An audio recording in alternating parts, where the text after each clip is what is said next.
Hi hello नमस्कार मित्रमैत्रिणींनो, मी संध्या तुम्हा सर्वांचं स्वागत करते साफसफाईच्या आजच्या आपल्या नवीन पॉडकास्टमध्ये. चला तर मग मंडळी, जास्त वेळ वाया न घालवता सुरुवात करूयात आजच्या आपल्या चर्चेला. तर मंडळी, आज आपण बोलणार आहोत श्रद्धांजली टोळी नावाच्या भोंदूबाईबद्दल, जी स्वतःला खूप मोठी भक्त राधेमा समजते. ह्या बाईचा अख्खाच्या अख्खा चॅनल फक्त आणि फक्त या देव गोष्टीवरतीच आधारलेला आहे. म्हणजे 4-4 तास पूजा करायची, ते पण कॅमेरा चालू करून. आणि नंतर तीच पूजा फक्त काही पैशांसाठी, 400-500 रुपये मिळवण्यासाठी, थुकरट $4-5 मिळवण्यासाठी युट्यूबला विकायची. आणि वरून म्हणायचं, भक्तीमध्ये देवामध्ये माणसाने रममान झालं पाहिजे. हे असं हिच्यासारखं कॅमेरा चालू करून. बाई, तू करतेस ना ते काही कमी नाही, जे तू अजून तुझ्यासारख्या थुकरट लोकांना कॅमेरा ऑन करून भक्ती करण्याचे सल्ले देतेस. आसाराम बापू राधेमाला मिक्स करून जे तयार होतं ना, तेही श्रद्धांजली टोळी. श्रद्धांजली टोळी नावाची समाजाला लागलेली कीड आहे ना, बस झाली. देवाच्या नावाला हा बट्टा ना खूप आहे, अजून कोणाची गरज नाही. त्याच्यामुळे फालतू सल्ले देणं ना बंद कर. स्वतः करतेस ना ते दुकान बंद कर, आधी गाशा गुंडाळ तुझा आणि चालती व्हायचं काम कर. युट्यूबवरती यायचं आणि आपलं रोज रड घराणं तेच तेच तेच तेच रटाळ रुटीन दाखवत बसायचं. आणि तेच तेच तेच ते देव पण वैतागले असेल तुझी ती पूजा बघून. म्हणत असेल, बाई आता तरी बस कर, झालं ना सगळं कमवून, झालं ना मिळवून, तरी पण काय थांबायचं नाव घेत नाही.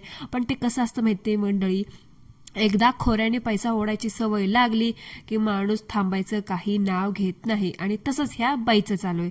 ह्या बाईच्या चॅनलवरती 1000च्या वर व्हिडिओ असतील असं हिचं स्वतःचं म्हणणं आहे. ही बाई रोज काहीतरी नवीन प्रोडक्टिव्ह इन्फॉर्मेटिव्ह माहिती हिला बघणाऱ्या भक्तांना देत असते असं हिचं म्हणणं आहे. आता देवाला कॅमेरा चालू करून कसं दाखवायचं, तासन तास आरत्या, लाईव्ह आरती कशी घ्यायची, छोट्या छोट्या व्यवसाय करणाऱ्या लोकांकडून फुकटात सामान कसं हडप करायचं, ही इन्फॉर्मेशन ही बाई हिच्या व्हिडिओमधून देते असं तर मला वाटतं. कारण ह्याच्या व्यतिरिक्त इन्फॉर्मेटिव्ह व्हिडिओ हिच्यामध्ये काहीच नसतं. स्वतःच्या हिच्या देवघरामध्ये बघा, एवढा स्वामी भक्ती करते. दुनियाभरचे देवांच्या मूर्त्या त्या देवघरामध्ये ठेवल्यात. देवघराच्या वरती वेगळ्याच देवाचा फोटो लावलेला आहे आणि स्वामी महाराजांचा फोटो मात्र एका कोपऱ्याला वेगळ्याच दिशेला तोंड करून उभा केलाय. का ग बाई? असं का विचित्रसारखं? ज्या देवावरती तू एवढं गाव गोळा केलं त्याच देवाचा फोटो मात्र तू देवघराच्या वेगळ्याच बाजूला ठेवलाय का? तेव्हा तू दिशा वगैरे बघत नाहीस का? देवघरात ठेवल्या देवांची दिशा तर ऑफकोर्स वेगळी, आणि तू स्वामींचा फोटो जिथे ठेवला ती दिशा तर वेगळीच आहे. म्हणजे बघा मंडळी, ह्या बाईची हिपोक्रेसी. स्वतः काय करते ह्याच्याकडे हिचं काहीच लक्ष नसतं. म्हणजे काय बोलायचं आता तुम्हीच सांगा. आणि अंधभक्त पण कसे बघतात ना काय माहिती हिला. यालाच ही राधेमा बोलते की मी खूप इन्फॉर्मेटिव्ह प्रोडक्टिव्ह व्हिडिओ बनवते. आता हिच्या घरामध्ये, हिच्या देवघरात असणाऱ्या एक ना एक मूर्ती, देवघर, ते दिवा, धूप, तूप, देवाची वस्त्र, माळ, मोत्याच्या माळा, हार, ते फुलं, टोप्या, आसन, या सगळ्या गोष्टी या बाईला फ्रीमध्ये येत असतात असं म्हणायला हरकतच नाही. कारण ही बाई स्वतः सांगते, मला या गोष्टी आज ह्याच्याकडून मिळाल्या, त्याच्याकडून मिळाल्या. तू 1 रुपया तरी देतेस का ग त्या लोकांना? त्यांची हाताने केलेली मेहनत असते ना. बोलते, माझ्यामुळे बऱ्याच लोकांना व्यवसाय मिळतो, बऱ्याच लोकांना ऑर्डर्स मिळतात, मग तुला देतात ते सामान, ती पण त्यांची मेहनत आहे ना. फुकटमध्ये कशाला घेतेस ग? भले त्यांनी देवाला देऊ दे ना, अजून कशाला देऊ दे, तुझं काम आहे ना की बाबा हे घ्या, मला फ्रीमध्ये नकोय, आता माझ्याकडे भरपूर सामान झाले याच्या. असं पण नाही की ते लोक एकदा देतात. ती एक कोणीतरी बाई आहे, तिचं काहीतरी मला नाव नाही माहिती, म्हणजे माहितीये पण मी आता इथे तुम्हाला सांगू नाही शकत. ती लाईव्ह घेत असेल ना तेव्हा तुम्ही बघा. ती बाई हिला एवढं सामान पाठवते ना, म्हणजे 2 दिवसांनी कुठलं ना कुठलं सामान पाठवत असते. आणि ही श्रद्धांजली टोळी ते घेतच असते. असं म्हणतच नाही की बाबा थांबा, बस झालं आता.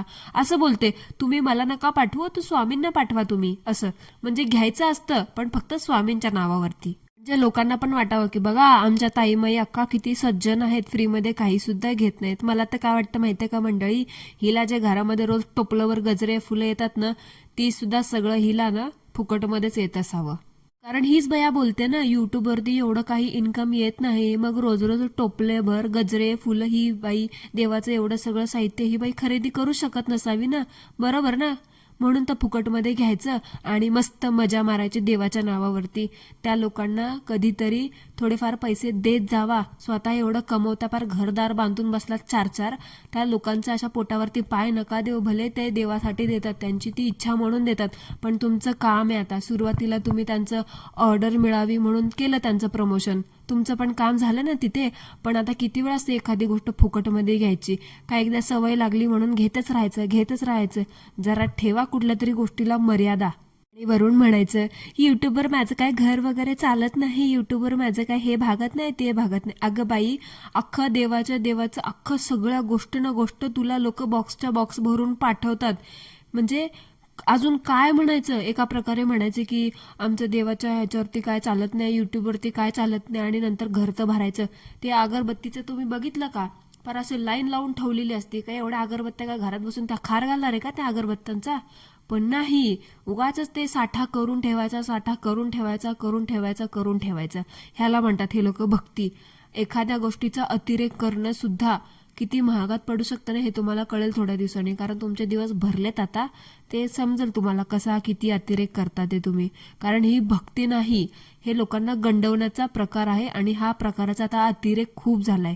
त्याच्यामुळे आता तुमचा नंबर लागला इथे. म्हणायचं की युट्यूबवर आमचं काय घरबीर चालत नाही. मग एवढं सगळं सामान तुम्हाला फुकटमध्ये येतं, तुमचे 4 पैसे वाचतातच ना. मग तुम्ही ते पैसे दुसरीकडे वापरू शकता. याचा अर्थ एका प्रकारे तुमचं घर चालतच आहे ना. पण मंडळी, शेवटी काय, ही पण अडाणीच. शाळा शिकलीच नाही म्हणून तरी असे हिचे वांदे होतात. जेव्हा शाळा शिकायची होती तेव्हा ही राधेमा दुसरीकडेच काहीतरी शाळा खेळत होती. त्यामुळे आता हिचे असे वांदे होणं साहजिकच आहे. बाई, मी ना एक स्कूल चालू करते, धुनी भांडी संघटना प्राथमिक विद्यालय. तुम्हाला पण देते त्यामध्ये प्रवेश. जरा जाऊन बस तिथे, जरा पडल तुझ्या डोक्यामध्ये उजेड. पार गंज लागलाय त्या बुद्धीला. नुसतं धुनी भांडी करून जरा बघ, जरा बाहेर पडून त्या भिंतीच्या बाहेर, की खरंच भक्ती म्हणजे काय असतं. आणि हे ऑन कॅमेरा थुकरटपणा लावलायस ना तू, त्याला ढोंग म्हणतात. भक्ती आणि ढोंग याच्यामधला फरक समजून घेण्यासाठी खरंच तुला ना कुठल्या तरी मार्गदर्शनाची गरज आहे. ह्या बाईने त्या स्वामी भक्तीच्या आणि स्वामींच्या नावाचा एवढा उच्छाद मांडलाय ना, म्हणजे असं वाटतं की आज युट्यूबवर जेवढी पण ढोंगी लोक त्यांचं दुकान मांडून बसलीत स्वामींच्या नावावरती किंवा कुठल्याही देवाच्या नावावरती, ती फक्त आणि फक्त ह्या बाईमुळेच. हिच्यापासूनच त्या लोकांनी इन्स्पिरेशन घेतली आणि बसलेत तिथं आपलं दुकान थाटून. सगळ्या म्हणजे ढोंगी लोकांची मुखिया हीच आहे असं म्हणायला हरकत नाही. ती मावशी कसं धुनी भांडी संघटनेची मुखिया आहे, अध्यक्ष आहे, तसं ही बाई ढोंगी लोकांची मुखिया आहे, अध्यक्ष आहे, असं मी एकंदरीत म्हणेल. असं माझं 100% मत आहे. हिला वाटतं सगळ्यातलं सगळं काही हिलाच कळतं. पण असं ना, स्वामीला चुना लावून लोकांना फसवणं बंद कर, कळलं का? कोण कोणाचं कर्म खराब करतंय ना, हे तुला आता कळेलच हळूहळू. कारण तुला आजवर कळालंच नाही ते. कारण तुला आजवर कुणी म्हणतात ना, ते सरळ वाट दाखवणारं कुणी मिळालंच नाही. आता आम्ही आलो तुझ्या आयुष्यामध्ये, कळेल तुला की कोण कोणाचं कर्म खराब करते. आणि स्वामींनाच असं चुना लावून तर बाबा घोर पाप करतेस तू, घोर पाप. ह्याच्यातून बघू आता, काल परवा कुणीतरी टाकलं होतं टेटस स्वर्ग नर्क. बघ, पटलं तर वाच जरा ते, आणि जरा देवाला तरी सोड, समजलं का? मागच्या वेळी मंडळी हिच्यावरती मी एक व्हिडिओ बनवला होता, एक पॉडकास्ट बनवलं होतं. त्या पॉडकास्ट नंतर ही बाईने 1 आठवडा गायब झाली होती. म्हणजे लाईव्ह आरती वगैरे काही घेतली नव्हती. कारण मी त्या व्हिडिओमध्ये फक्त लाईव्ह आरतीवरतीच बोलले होते हिच्या. पण 1 आठवड्यानंतर आलीच लगे लाईव्ह आरती घ्यायला. म्हणजे स्वामी भक्तीचा नुसता धंदा मांडलाय हिने. आणि दुसऱ्यांना बोलते स्वतःचं कर्म खराब करताय, असं तसं. बाई, स्वतःचं बघ आधी. ते स्वामी कधी म्हणत नाही की उठसूट माझ्याच नावाचं तुंतुन वाजवत बस, 4-4 तास माझीच पूजा करत बस, 4-4 तास माझ्यावरतीच लाईव्ह आरत्या घे, ते पण ऑन कॅमेरा मॉनिटायझेशन ऑन करून. स्वतःची सगळे कामं धंदे सोडून बसायचं देवासमोर आणि उगाचच त्या भक्तीचा प्रचार करायचा, मिरवायचं, मी भक्त करून. असा कुठलाही भक्त नाही जो पैशांसाठी भक्ती करतो तो. पण तू आहेस त्याच्यामधली. सगळ्या भक्तांना तू बाई बदनाम करून टाकतेस. आली खूप मोठी म्हणे, स्वतःला स्वामी भक्त समजते. जरा भक्ती आणि भक्त ह्या शब्दातला अर्थ समजून घे. खरं तर तुला डिक्शनरीची लय गरज आहे. मी पाठवते तुला एक डिक्शनरी, बघ घुसते का तुझ्या त्या टाळक्यात रिकाम्या. आणि लाईव्ह आरत्या घेऊन 6-6 तास युट्यूबवरती पूजा दाखवून हिला वाटतं की ही खूप मोठं काहीतरी रेव्होल्युशनरी कार्य करते. तर बाई, आधी रेव्होल्युशन किंवा रेव्होल्युशनरी या शब्दाचा अर्थ शोधून घे, कळलं का? आणि तर कारण तुझ्या त्या धुनी भांडी शब्दकोशात तर नसेलच ना रेव्होल्युशन या शब्दाचा अर्थ. गुगल वगैरे कर, गुगल बाबा त्याच्यासाठीच बसलेलेत. आणि नसेल समजत तर याचा अर्थ असाच आहे की ही तुमची फक्त पैशासाठी चाललेलं उद्योग आहे, पैशांच्या आड चाललेली भक्ती, बाकी काही नाही. म्हणतो ना आपण एक मास्क लावायचा, फेस मास्क कसं लावतो मंडळी आपण, तसं हे फक्त भक्तीचं मास्क लावतात आणि कॅमेराच्या मागे एक कॅमेरा समोर लगेच मैं राधे मा, कॅमेराच्या पलीकडे अरे कोण कुठचं मी नाही ओळखत असं. या बाईचा चॅनल फक्त आणि फक्त स्वामींचा कंटेंट, देवदेव, पूजा, आरत्या आणि स्वामी याच गोष्टीवरती अवलंबून आहे. म्हणजे लोकांच्या चॅनलची पण एक थीम असते, तसं हिच्या चॅनलचं आणि हिच्या ते कंटेंटचं थीम आहे फक्त देवदेव, स्वामी, पूजा, आरत्या, लाईव्ह घेणं, ते पण मॉनिटायझेशन ऑन ठेवून. एवढंच. देवाला आणि ऑडियन्सला पार चुना लावायचा, मस्का पॉलिश लावायचं, म्हणजे एवढंच हिच्या चॅनलची थीम आहे. याच्या वेगळं ही हिच्या चॅनलवरती का आहे दाखवत नाही. आणि त्यात पण ही सक्सेसफुल ठरली आहे कारण हिच्या अंधभक्तांमुळे. अंधभक्तांना पण कसे माहिती आहे का, एखादी बाई समोर दिसली की लगेच बसतात तिला बघत, मग ती चुकीचं सांगते, बरोबर सांगते का काय वेगळं सांगते याच्याशी त्यांना काही घेणं देणं नसतं. समोर बाई दिसते ना, मग तिला बघायचं, मग ती सेलिब्रिटी का असेना किंवा नाकाला शेंबूड असलेली का असेना, पण तिला फक्त बघायचं. हे असं हिचे अंधभक्त अगदी तंतोतंत फॉलो करतात. म्हणजे हिला बघणाऱ्या लोकांना देवाच्या नावावरती ही बाई इमोशनली मॅनिप्युलेट करते, कसं फसवते ना हे त्यांना कळतच नाही. आणि हे मॅनिप्युलेशन ह्या बाईला ना अगदी बरोबर कळलंय. म्हणजे ते म्हणतात ना मानसशास्त्र वगैरे वगैरे, त्या सगळ्या गोष्टी ह्या बाईने विशारद हासिल केलेला आहे. म्हणजे भक्तांना आपल्या कसं फसवायचं हे ह्या बाईनी अगदी चांगलं समजून घेतलेलं आहे. म्हणून तर गेली 3 वर्ष झालं अगदी हातपाय धुवून तेच करते. काय ग बाई, हे असं लोकांना देवाच्या नावावरती इमोशनली ब्लॅकमेल करून तुझं कर्म खराब होत नाही का आता? लगेच दुसऱ्यांना निघते कर्माच्या गोष्टी सांगायला, मी करेल ते सगळं बरोबर, दुसऱ्यांनी केलं ते सगळं चुकीचं, हेच का तुमचं कर्म? तुला माहितीये ना कर्मा इज बेच, त्याच्यामुळे लक्षात ठेवा जरा, समजलं का? स्वतः पण किती ढोंग करताय, स्वतः पण तुमची कर्म किती खराब करताय ना ते बघा. मी तर आत्ता हे रोस्टिंग रिॲक्शन करणं आत्ता चालू केलंय ग. तू तर तुझं कर्म बघ किती वर्षापासून खराब करतेस. त्याच्यामुळे स्वतःची बघ काळजी. मृत्यूनंतर कुठला लोक मिळतो ते मला तर माहितीये, मला कुठला मिळणार आहे ते. आता तू ठरव की तुला कुठला मिळणार आहे का, दोन्हीपैकी कुठलाच मिळणार नाही. कारण ही स्पेशली मला बोलली होती की मी माझं कर्म खराब करते, मी माझं कर्म खराब करते. अगं बाई, मला माझं कर्म माहिती आहे, त्याच्यामुळे तू तुझं कर्म बघ, तू तुझी काळजी कर, दुनियाची काळजी करत बसू नको. माझी काळजी करायला माझा देव आहे, कारण मी तुझ्यासारखी ढोंग घेऊन माझ्या देवाची पूजा नाही करत, समजलं का? आली मोठी शहाणी म्हणे कर्म कर्म कर्म. त्या कर्माचा अर्थ घे आधी समजून. ह्या लोकांनी त्या कर्म या शब्दाला एवढं कॅज्युअल घेतलंय ना, म्हणजे एवढं कॅज्युअली त्या शब्दाला बनवून टाकलंय ना, ह्यांना काय उठकीसूट कुठल्याही गोष्टीत कर्म, कुठल्याही गोष्टीत कर्म. त्या दिवशी बाथरूम धुवत होती, त्या बाथरूम धुवण्याच्या ह्याच्यामध्ये पण कर्म कर्म कर्म. अरे काय काय धंदे लावलेत, मूर्खपणाचा बाजार नुसता, खरंच. आणि आवर घाल जरा स्वतःच्या ढोंगीपणाला. रोज आपलं उठायचं, डोळ्यात ते अंजन घालायचं आणि स्वामी भक्तीचा मुखवटा चढून कॅमेरा चालू करून स्वतःच्या भक्तीची विक्री करायची, त्या देवाची विक्री करायची. आणि वरून निर्लज्जागत म्हणायचं युट्यूबवर मी घर घेऊच शकत नाही, माझं युट्यूबवर घर चालतच नाही. अगं बाई, कोण काय काय घेऊ शकतं ना युट्यूबवरती हे कळतं आम्हाला. तुझ्या अंधभक्तांसारखे ना आम्ही बालिश किंवा मंदबुद्धी नाही आहेत. करून करून भागली आणि देवपूजनला लागली, ही म्हण ना तुला एकदम परफेक्ट सूट होते. आता यांचा उद्योग तर तुम्हाला माहितीच नसतील माहीत तर बघा, ह्या ताईंनी ह्यांच्या चॅनलवरती 4-5 पार्ट पोस्ट केलेले आहेत, स्वतःच्या चॅनलवरती शेअर केलेत. आणि आता अचानक खूप मार्मिक, धार्मिक, सत्कर्म, कर्म, भक्ती, परमेश्वर ह्या सगळ्या गोष्टी ह्यांना आठवायला लागल्यात आणि राधेमा म्हणल्यात. म्हणे मी खूप पॉझिटिव्हिटी पसरवते. हो का? जेव्हा आपण एवढे मोठे 4-5 part, love story part share करत होत्या, तेव्हा तुमचं अध्यात्म, सत्कर्म, ही भक्ती, मार्मिकपणा हे सगळं कुठे गेलं होतं? म्हणून तर म्हटलं करून चरून भागली देवपूजा लागली, ही म्हण तुम्हाला अगदी परफेक्ट सूट होते. कारण आपले उद्योगच तसेच. म्हणजे आपल्या भूतकाळातील चुका लपवण्यासाठी हे लोक असं देवाचं ढोंग करतात, याच्यामध्ये काही सुद्धा वाद नाही. आणि हे या बाईंनी प्रूफ केले. आणि आता येईलच बघा कॉमेंट करायला, काही बोलताना विचारच करत नाही. आमचे शेजारी पाजारी, फॅमिली मेंबर्स, नातेवाईक, आमचा मित्रपरिवार, आमचे कलीग सगळे बघतात, त्यांना किती त्रास होतो, आम्हाला फोन येतात, मेसेजेस येतात, असं बोलू नका, बोलून तुम्ही तुमचे कर्म खराब करताय वगैरे वगैरे.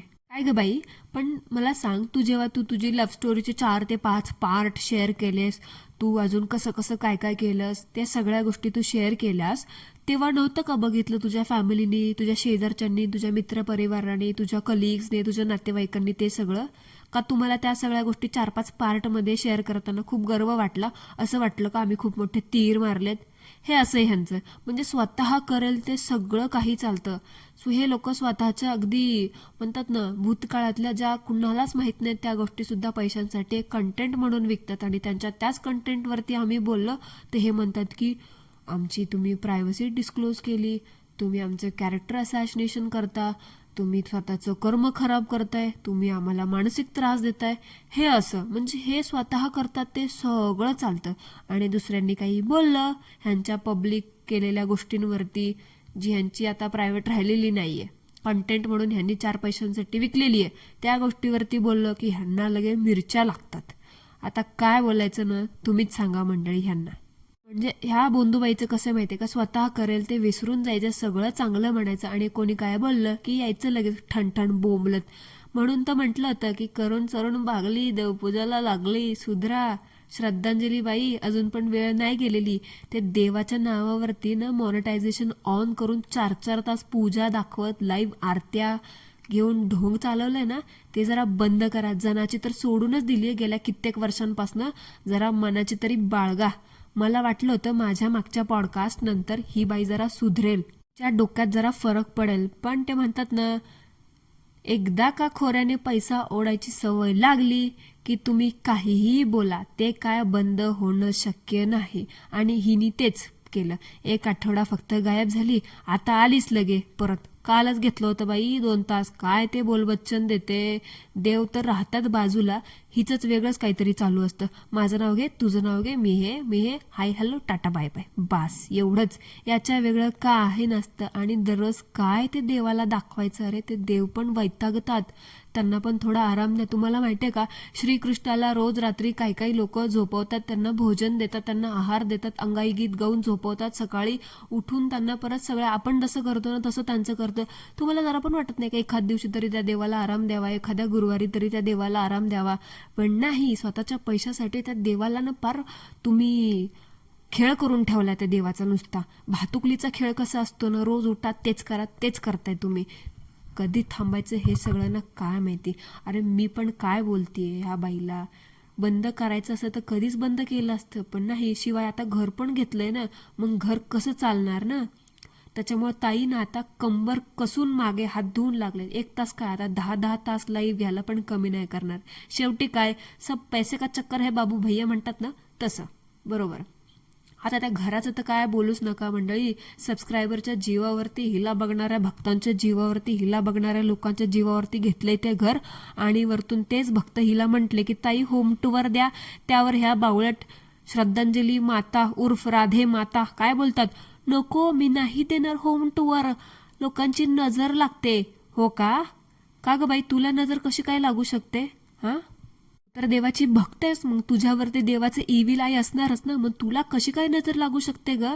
पण ते म्हणतात ना, आपल्या मनानुसार कधी धार्मिक व्हायचं, कधी एकदम वेगळंच व्हायचं, कधी संसारिक गोष्टीमध्ये एवढा अडकून जायचं, कधी वेळेनुसार अकाउंटचे पैसे संपले की पार त्या भक्तीमध्ये विलीन व्हायचं. असं ह्या बाईचे तळ्यात मळ्यात कुठल्याच गोष्टीचं हिला ताळतंत्र नाही. आणि वरतून म्हणते की मी खूप रेव्होल्युशन आणतीये. हे असं वाटेल तसं वागायचं आणि वरतून रेव्होल्युशनचं नाव भक्तीच्या नावावरती काहीही खपवायचं.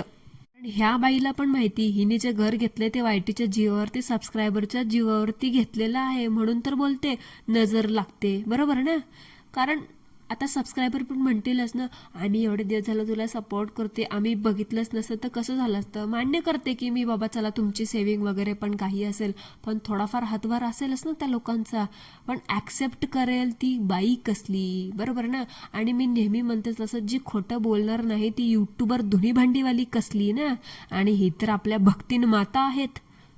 आणि वरतून म्हणतात मी स्वामी भक्ती देव भक्तीमध्ये लीन आहे. असं ह्या बाईचं म्हणणं आहे. आणि दुसरीकडे म्हणते नजर लागते, दृष्ट लागते, ह्या असल्या पुळचट गोष्टींवरती पण हिचा विश्वास आहे. आता तुम्हीच सांगा काय म्हणायचं हिच्या या दुतोंडी स्वामी भक्तीला आणि भक्तीला. एका लाईव्ह मध्ये तर ही बाया स्वतःची तुलना संतांबरोबर करत होती, संत एकनाथ महाराज यांच्या बरोबर. आता मला सांगा, त्यांना त्या संतांना त्यावेळी जो त्रास झाला तो मला माहितीये, पण बाई तुझी ना ती लायकीच नाहीये त्या संतांच्या बरोबर तुलना करायची. त्यामुळे स्वतःची तुलना ना त्या महापुरुषांबरोबर, त्या महान पुरुषांबरोबर, त्या संतांबरोबर ना तू करूच नकोस. ते भक्त होते, ते संत होते, तुझ्यासारखे ढोंगी नव्हते ते. त्याच्यामुळे त्यांना ना तेव्हा त्रास झाला आणि त्यांनी जे रेव्होल्युशन आणलंय ना ते आपण सगळ्यांनी बघितलंय आणि आज आपण त्यांच्यामुळेच कुठेतरी हे सगळं आयुष्य जगतोय. त्याच्यामुळे थोबाडाला ना वाटेल ते बोलायचं नाही, जरा जिभेला हाड ठेवायचं, समजलं? उगाच तोंडाला येईल ते बरबळत सुटायचं. ढोंगी आणि भक्त ह्याच्यामध्ये जमीन आसमानाचा फरक आहे. आणि तू ना ढोंगी आहेस एक नंबरची.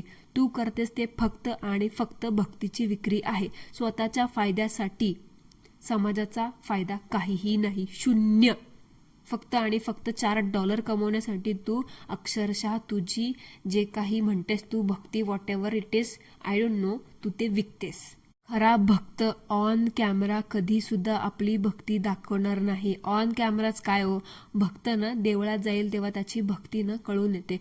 पण तुझ्यासारखे थुकरट लोक मुखवटा घेऊन फिरतात, त्याला ढोंगीच म्हणतात. आणि आता काय करायचं तुला ना ते मी तुला ढोंगीच म्हणणार. एक नंबरची तू ढोंगी बाई आहेस. तुझा हा उच्छाद मांडलेला बघून आहे ना, उद्या तुझ्यासारखे अजून 4-5 रिकामटेकडे थुकरट भामटे लोक ना येतील चॅनल काढून. कारण तेच चालू आहे, मी माझ्या आजूबाजूला बघते मंडळी, तुम्ही माझ्या चॅनलवरती नोटीस केलंच असेल. हिच्यासारखेच कित्येक लोक देवाचं नाव घेऊन अगदी आपलं दुकान थाटून बसलेत ना. प्रत्येक गोष्ट स्वामींच्या नावावरती विकायची. म्हणजे त्या स्वामींना तर एवढं ह्या लोकांनी लाईटली घेतलंय ना. फक्त प्रत्येक ठिकाणी स्वामींचेच अनुभव, बाकीचे देव पण आहेत ना. आता मी काही इथे स्वामींची भक्ती वगैरे याच्याबद्दल विरोधी नाही, मी पण स्वामींना मानते, मी पण स्वामींची भक्ती करते. पण याच्याबरोबर बाकीच्या देवांचा कोणीच अनुभव शेअर करत नाही. प्रत्येक वेळी फक्त स्वामी स्वामी स्वामी. बाकीच्या देवाचं कसं कोणीच काही अनुभव नाही शेअर करत. मला काय कळतच नाही ह्या गोष्टीचं. आणि ही शहाणी स्वतःला तर बाबा काय समजतं नाही, हिचं हिलाच माहिती. हिने पण कुठून कॉलेज पूर्ण केलंय, कुठून देवाची डिग्री घेतलीये, कुठून काय ज्ञान प्राप्त केलंय, ह्याचा काही पत्ता, काही थांगपत्ता नाही. फक्त उगा आपलं उठायचं, एखादं पुस्तक वाचायचं, एखादं स्तोत्र वाचलं, 4 तेवढ्या गोष्टी तोंडी पाठ ठेवल्या की ह्यांना वाटतं की ह्यांनी खूप मोठे काही गोष्टी साध्य केल्या, खूप मोठे तीर मारले आणि स्वतःला हे संत समजायला लागतात आणि संतांची स्वतःचं कंपॅरिझन करायला लागतात. मंडळी, ह्या बाईसाठी 2 शब्द कॉमेंट बॉक्समध्ये नक्की नोंदवा. आणि पहिले तर आहे ना, ह्या असल्या थुकरट लोकांना युट्यूबवरती यायचा आणि असला क्रिंजपणा करायचा सल्ला कोणी दिलाय ना, पहिले तर त्या लोकांना शोधून आहे ना चांगला धुतला पाहिजे. कारण त्या लोकांमुळेच हे असलं ना मूर्खपणा वाढत चाललाय आणि समाजाला ना कीड लागत चालली. ही अशी श्रद्धांजली टोळीच्या नावासारखी टोळी, अख्खीच्या अख्खी टोळी घेऊन फिरतीये. आता हिचे पण त्या दिवशी ऐतिहासिक, तुम्ही व्लॉग पाहिला का हिचा, एक ऐतिहासिक संडास बाथरूम व्लॉग. म्हणजे लिटरली संडास व्लॉगच होता तो. संडास व्लॉग म्हणजे संडास बाथरूम कसा साफ करायचा हा व्लॉग. मला सांगा मंडळी, आता संडास काय कोणाला साफ करता येत नाही का? गाऊन घालायचा तसला कळकट मळकट निळा भडक आणि बसायचं संडास बाथरूम दाखवत साफ करत. मग आणि हिला बघणाऱ्या लोकांनी पण ते बघितलं संडास बाथरूम कसं साफ करायचं. 40-50 हजार लोक कसं काय बघू शकतात ना, मला काय माहित नाही. म्हणजे बघणाऱ्यांना पण विचारायचंय मला, तुमच्या घरात कधी तुमच्या आईने, तुमच्या वडिलांनी, तुमच्या बहिणीने, तुमच्या भावाने, तुमच्या बायकोनी, तुमच्या मुलींनी किंवा तुम्ही स्वतःने कधी संडास साफ केला नव्हता का, जे तुम्ही हिला गेलात बघायला ही कसं संडास साफ करते ते? आता तुम्हीच सांगा मंडळी, संडास साफ करणं लोक एवढं 40-50 हजाराच्या ह्याच्यामध्ये बघतात, म्हणजे काय म्हणायचं हिला बघणाऱ्या लोकांना आणि भक्तांना? भक्त उद्या, आज हिने संडास साफ करताना दाखवला, भक्त उद्या स्वच्छतेची कामं दाखवली तरी ते पण बघत बसतील. भक्त काय, अंध भक्त.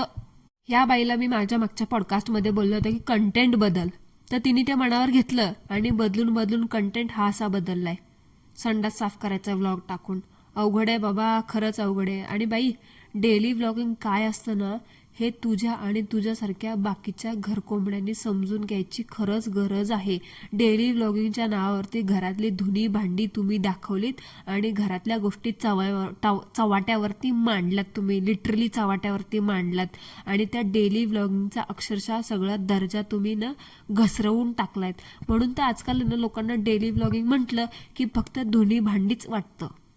कारण तुम्ही लोकांनी डेली व्लॉगिंगच्या नावावरती तेच केलं. डेली व्लॉगिंग म्हणायचं, डेली व्लॉगिंग करते टाकायचं आणि रोजचं तेच, मी संडास कसा साफ केला, मी टॉयलेट कसं धुतलं, मी फरशी कशी पुसली, मी स्वयंपाक कसा बनवला, मी भांडी कशी घासली, मी धुणं कसं धुतलं, हे एवढंच दाखवायचं आणि वरतून लोकांना म्हणायचं की हे लोक स्वतःच्या घरात काम करत नाहीत वाटतं, म्हणून ह्यांना धुणी भांडी करणं खूप लो दर्जाचं काम वाटतं. तर बाई, आम्ही पण आमच्या घरामध्ये ना सगळी कामं करतो, धुणं धुतो, भांडी घासतो, फरशी पुसतो, कळालं का?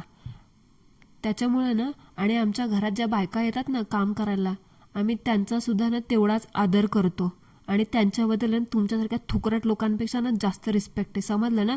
त्याच्यामुळे तुम्ही काय केलं ना, तुम्ही काय करताय ना ते बघा, तुमच्या बुडाखाली किती अंधार आहे ना ते पहा पहिले, आणि तेव्हा समजा की हे सगळं तुमच्यासोबत का होतंय ते. डेली व्लॉगिंगच्या नावावरती तुम्ही दाखवले हे संडासचा व्लॉग, हे धुनी भांडी करणं, हे कंटिन्यू कित्येक वर्षानुवर्ष तुम्ही दाखवताय. डेली व्लॉगिंगचा दर्जा तुम्ही घसरवलाय. त्याच्यामुळे लोकांना आता असंच वाटायला लागलं की डेली व्लॉगिंग म्हणजे फक्त आणि फक्त धुनी भांडी. सगळं तुमच्या स्वतःमुळे होते. त्यामुळे जरा विचार करा आणि डेली व्लॉगिंगचा अर्थ समजून घ्या पहिले. उगाच तुझी अक्कल नको येत जाऊ पाजळवायला इथे आणि म्हणे डेली व्लॉगिंग म्हणजे धुनी भांडी. तुम्हीच केलंय ते सगळं, त्याच्यामुळे लोकांना तसं वाटतंय धुनी भांडी. काही पण म्हणा, पण ह्या धुनी भांडीवाल्या ना स्वतः ना काही पण करू दे, सगळं चालतं. पण आजकाल नाही, ह्यांचं पितळ बाहेर पडतंय ना, ह्यांचं पितळ उघडं पडायला लागले, म्हणून तर ह्यांच्या जीवाची एवढी घालमेल व्हायला लागली आहे. जब तक इनका ये क्रिंजपणा चलता रहेगा तब तक हमारा भी ये ऐसा ही रोस्टिंग रिॲक्शन चलता रहेगा. आणि तुम्ही मंडळी म्हटलं बघितलं का, कंटेंटच्या नावावरती ह्या बाईने जे काही सेन्सिटिव्ह घटना आपल्या आजूबाजूला घडल्यात त्या विषयावरती पण हात धुवून घेतला. म्हणजे खरंच एक भक्त जो देवमार्गात असतो, जो देवमार्गात ही बाई खरंच असती तर अशा सेन्सिटिव्ह टॉपिकवरती मॉनिटायझेशन ऑन ठेवून बोलली असती का? ते पण स्वतःच्या फायद्यासाठी, कंटेंट संपला म्हणून काहीही विचार न करता असल्या गोष्टींबद्दल बोलत सुटायचं. त्या बदलापूरमध्ये जी काही घटना झाली ती घटना खरंच त्याबद्दल बोलायचं म्हटलं तरी ना असं हृदय पिळवटून निघतं. पण ह्या बाईने त्या शाळेचं लिटरली नाव सुद्धा सांगितलं तिच्या व्हिडिओमध्ये. म्हणजे आता त्या शाळेमध्ये इतरांची पण मुलं असतील, त्या मुलांबद्दल, त्यांच्या आईवडिलांबद्दल त्यांना किती काळजी वाटत असेल. तुला कोणी सांगितलं होतं का त्या शाळेचं नाव सांगायला? मीडियाने सांगून जो बाजार बसवला तो का कमी होता का? तू पण गेलीस तुझं तसलं थोबाड घेऊन तिथं सांगायला की हे त्या शाळेचं नाव आणि हे त्या शाळेचं नाव. तुझं बघ आधी, तू तुझ्या शाळेमध्ये काय केलंस ते, आणि नंतर जा दुसऱ्यांची शाळा काढायला. हद्द पार तर तेव्हा होते जेव्हा ही बाई तिरंगा पूजा करते. आता म्हणजे तिरंगा पूजा करते याच्यामध्ये मला काही प्रॉब्लेम नाही, पण फक्त 15 ऑगस्टला 26 जानेवारीलाच का ह्या बाईला तिरंगा आठवतो? आणि एवढे वर्ष नाही, आता 15 ऑगस्टला ह्याच वर्षी हिला फक्त तिरंगा आठवला. इतर वेळी कुठं कोचून ठेवलेला असतो ते तिरंगा माहिती का तरी तुला ग? एवढंच पूजा करायची होती तिरंग्याची, तुला झेंडावंदन करायचं होतं तर मग एखाद्या शाळेमध्ये जायचं होतं, एखाद्या चौकात जायचं होतं झेंडावंदनासाठी सकाळ सकाळ उठून. पण काय करणार ना, काकूबाई झोपल्या असतील ऊन पडूस्तोवर. आणि जेव्हा ह्यांना कळलं की अरे आज आपल्याकडे कंटेंटच नाहीये दाखवायला आपल्या भक्तांना, म्हणून ताईंनी कुठून तरी आणला तो झेंडा, नाही तर एखाद्या लेकराच्या शाळेत बिळेत गेलेला असेल त्यांच्याकडून मागून आणला असेल आणि बसले असतील पूजा करत. फक्त आणि फक्त स्वतःच्या कंटेंटसाठी ते तिरंगा पूजा, ते झेंडा वंदन, ते सेन्सिटिव्ह टॉपिकवरती बोलणं, हे सगळं ह्या बाईचं चालू असतं. म्हणजे कुठली ना कुठली कॉन्ट्रोवर्सी करणं हिला पाहिजेच असतं. आणि मला तर वाटतं ना हे सगळं हिने मुद्दाम केलं असावं. कारण कसेही असू दे, निगेटिव्ह पब्लिसिटी असू दे किंवा पॉझिटिव्ह पब्लिसिटी असू दे, पब्लिसिटी ही पब्लिसिटी असते आणि हे हिला ना बरोबर कळलंय. आणि हीच ह्या बाईची रियालिटी आहे. स्वतःच्या इच्छा पूर्ण करण्यासाठी, काही वस्तू घेण्यासाठी, काही डॉलर कमवण्यासाठी ह्या बाईने झेंडा सुद्धा सोडला नाही. मग तिथे राष्ट्रध्वज असू दे किंवा साक्षात स्वामींची पूजा करण्याचा असू दे. आणि ते पूजेचं किती ढोंग करते हे तर आपल्या सगळ्यांना माहितीच आहे. नुसतं प्रत्येक गोष्ट विकायची. एवढंच विकण्याचं होत होतं, सेल्समन वगैरे सेल्स वुमन बनायचं होतं ना एखाद्या दुकानामध्ये, सगळीच हौस पूर्ण झाली असती. गंदा आहे मगर धंदा आहे ना, हीच हिची गत आहे.